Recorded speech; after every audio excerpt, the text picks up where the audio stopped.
Carrie from Dispatches from the Frat House. I hope you're all doing well. I thought today we would do a little video about how I use Canva to make my stickers that I put in my monthly.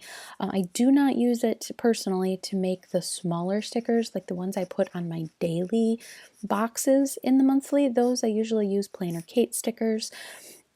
Or small icons that I put on those dailies. I don't use Canva for that either. Those I usually use Paper Panda, MJ and Hope, the small mini transparent dots from Planner Kate. I'm talking about this sidebar. A lot of monthly layouts will have a sidebar off to one side or the other where there's space for notes. Because I use so many other things in my monthly, other pages like the Ink Imperfections monthly tracker from Paper and Cats, and I have the grid pages in between each monthly layout. I don't really use that notes column, so I like to cover it up with something pretty. I usually like to add text indicating the month and the year as well, and Canva is a really great place to do that because they have a great selection of free photos that you can use. So depending on what calendar layout you're using, and this obviously doesn't only apply to monthly. I've used Canva to make washi strips to decorate my pages. I don't do anything, crazy, maybe kind of adventurous, you might say. I'm not really great at this, but for simple things like rectangles, that sidebar in the monthly, maybe to cover up a small decorative sticker to cover up a few of the empty days at the beginning or the end of the month where the month doesn't begin or end on like Monday or Sunday, to cover those up. It's a great space to put, something pretty, right? So I usually use Canva for that. I've also used it to make my insert covers. They have a great selection of templates to, you can put your own, you can upload your own photos. I have a lot of digital scrapbook paper from throwing some scraps around on Etsy. You can upload that as well, and they have templates that are different collages, different layouts, and one of the really great things that drew me to Canva was the ability to put in custom dimensions. So that's how I make stickers. Today we'll talk stickers. Now, the way I do this applies to any of those things I just talked about.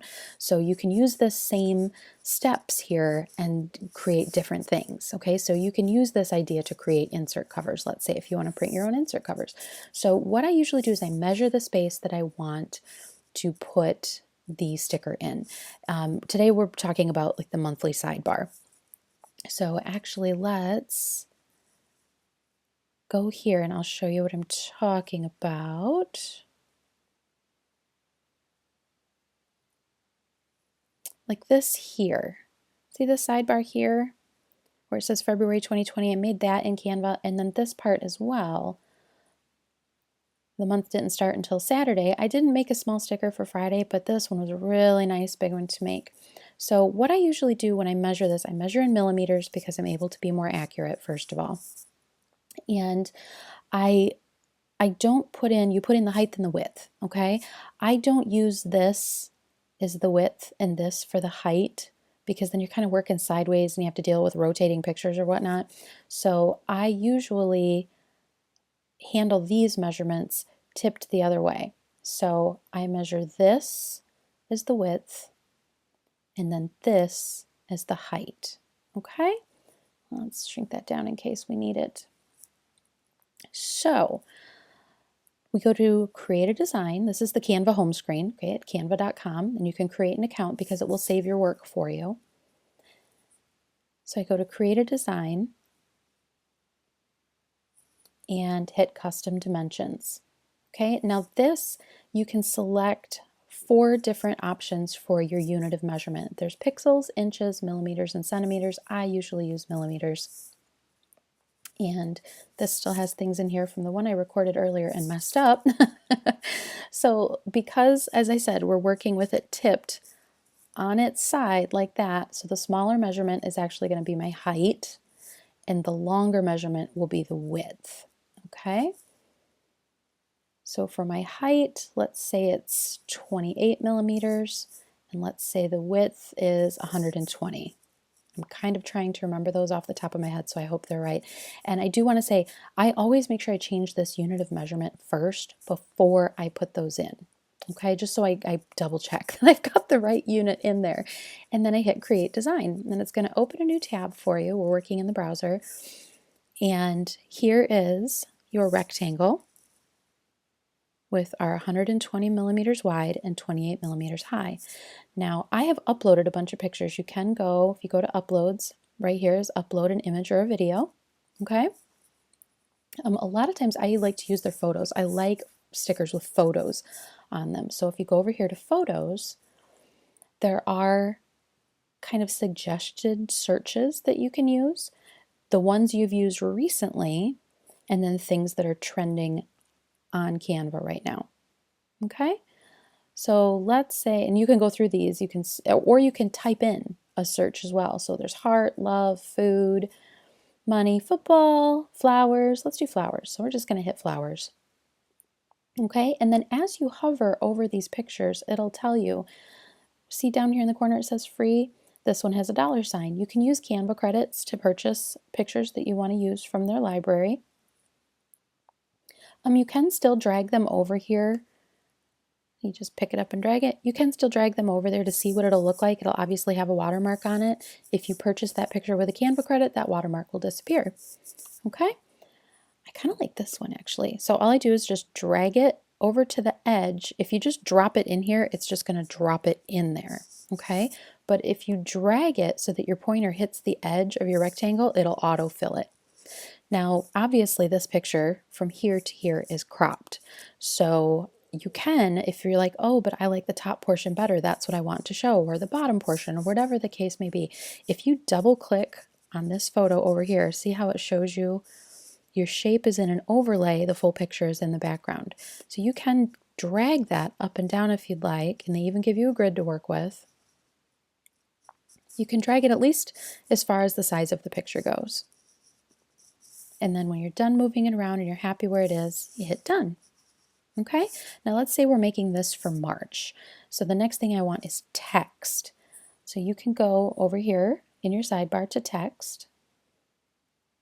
I usually stick to add a heading. They do also have options to add a subheading or add a little bit of body text. And you can see from their font combinations down here below how those work out. You know, your heading is larger, pardon me, your subheading is going to be a little bit smaller, body of text is going to be a little bit smaller than that. I usually just hit add a heading. I'm not doing a big block of text here. I'm just doing, you know, the month and the year label. So there, I hit add a heading and it threw it into my picture over here. And then if you go, here are all your font options, okay? So your font, the size, the color, if you want it italicized or underlined, the alignment, if you want it all uppercase, if you want a list, you know, your spacing, all that good stuff is all up here in this menu bar. And if you want to change the font, if you hit this down arrow, pardon me, you get this whole list. Now, some of them are fonts that you would use a Canva credit to purchase, and a bunch of them are free as well. Let's see. I have a few that are kind of my favorites that I tend to gravitate toward. One is called Architect's Daughter. I'm so sorry. Another one is called Shadows into Light 2. I like that one as well. Let's use that one. Okay, so we're going to use that. And then we're going to double click in here, or triple click in there, and we're going to type March 2020. And I think I might want that. Let's click outside of there and look at it. Okay, maybe we'll make it white so it'll show up instead. So if you hit this here, this is your text color. There are default colors here that it'll pull some colors from the document itself, and then you can create a new color here. So if you know the value for it, you can just type it in. I kind of want to try to match kind of that yellow that's in the folder. And I think looking at it, I'm pretty sure this photo probably had a filter on it. So it's not yellow yellow, like bright yellow, but it's kind of close. And as you can see, as I move this point around, I just grabbed it with my mouse and I'm moving it around. It's changing what that yellow looks like. And I kind of want to keep it just barely yellow. How about there? That's not bad. and then I just click outside of that little menu that popped up. It adds that color to the document colors portion. Pardon me, goodness sakes. And yeah, I think I like that. Now we can move this. Let's say we want the words toward the, the bottom. If you think about it, this is turned sideways, right, from how we're going to use it in our calendar.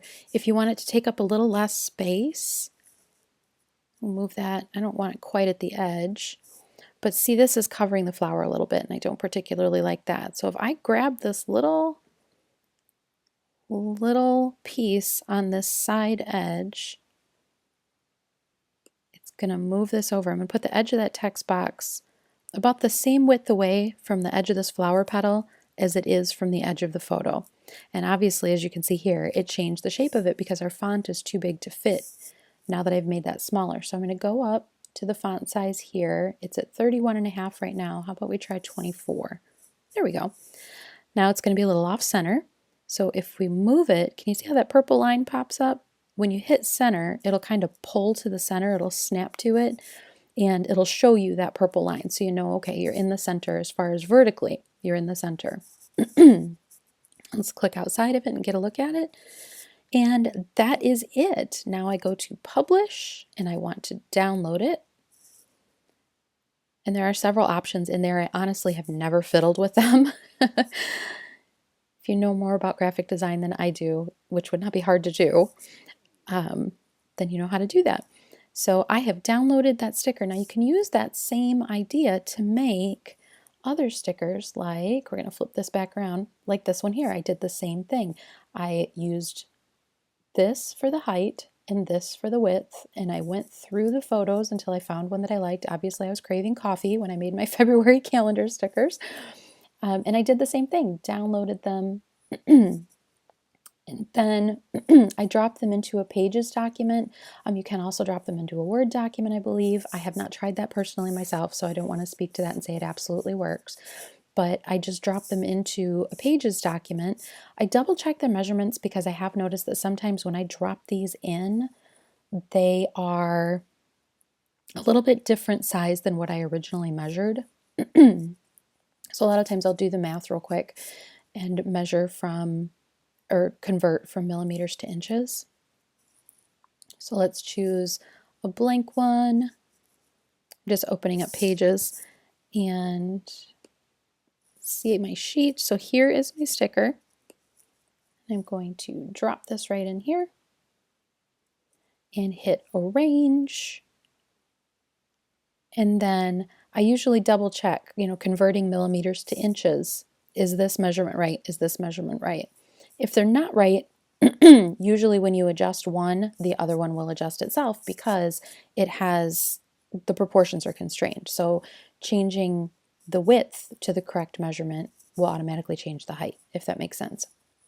It doesn't always happen to me, but sometimes it does. When I drop them into Pages, they get a little bit smaller than how I had originally made them on Canva. So just watch your measurements here.